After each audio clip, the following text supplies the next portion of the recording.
Hello, this is Andy Shelton with ScenePro. I want to go over a little bit of some brake testing that we did with a Ford Taurus on the prep day for the crash in our crashes at the Pennsylvania State Police Conference in the Poconos this year. So what you're looking at here is a series of runs that I did. I did 4 with the car going downhill and 3 with the car going uphill. So I'm sure you remember in training, they always told you make sure that you either slide in the direction of the crash on the roadway or that you make note of whether you went the opposite direction as far as grade goes. One of the nice things about the ScenePro product, and I want to show you this real quick, as you're sliding or as you're driving, it's always capturing things like roll, pitch, yaw, the grade of the road, uh, and you can take that information and apply it directly to your mathematics. So in this case, as the car is moving downhill, it's showing you the gradient in degrees here. So when you highlight a single run, it's going to give you the overall average change in GPS altitude here in feet.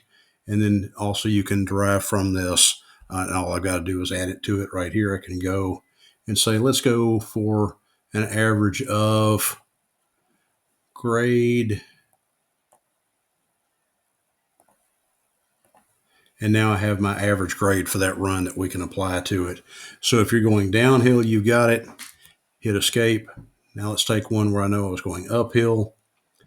And we've got the gradient in degrees. So whichever way you slide, you're able to automatically take your numbers to be able to do your adjustments for your actual crash. So let's look at some of the other information that we got from these crashes. I told you I did 4 runs downhill and 3 runs uphill. Well, the reason I did that is when I looked at my numbers as I was going, I thought I had a bad run. So if you look, we've got 0.859, 0.848, 0.838. Well, in the middle of all that, I had a 0.077. I thought I'd done something wrong along the way, and we'll talk about how we got to that number in just a second and what we can do with it. And then for the other direction, I had a 0.868, a 0.87, a 0.877. So we've got 3 that are very consistent there, and we're able to go back and look at what we've got. So to show you what you're able to do with ScenePro software here, I'm going to highlight the 3 uphill runs.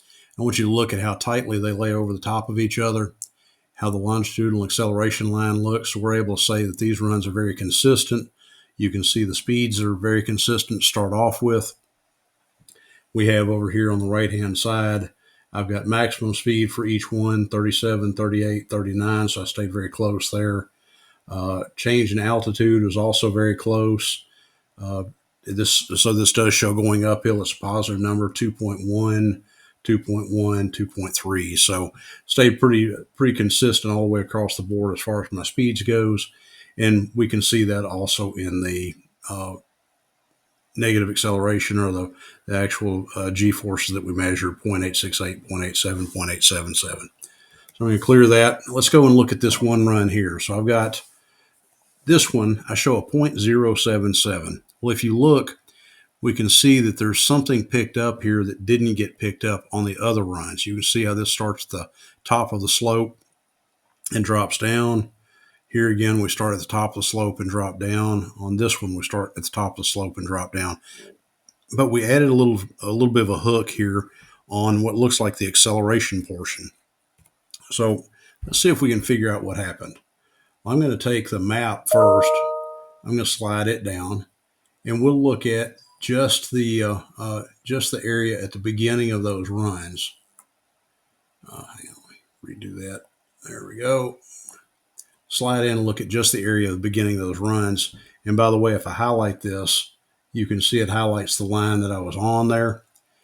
And as we move through into it, you'll see the little red icon here appears and shows us where we began that run. So it looks like that run began, or the trigger was right as I started to slow to go into this curve. So what I was doing is I was accelerating through the curve to give myself as much of a run as I possibly could so that I'd have plenty of room to stop. They were doing prep work for the crashes up in this area, and obviously I didn't want to run into them. So I was accelerating out and trying to do my braking midway through the parking lot. Well, if I take into consideration that the brake trigger occurred, or the trigger for the event occurred at the beginning of my deceleration into the curve, it makes a little bit of sense. But let's focus in on this and see what else we can learn from it. So as I start to slide through here, if you look at this number right here, it will change as I move my cursor across. So I had the machine set for, or the ScenePro instrument set for a 0.2G trigger. So as I come along,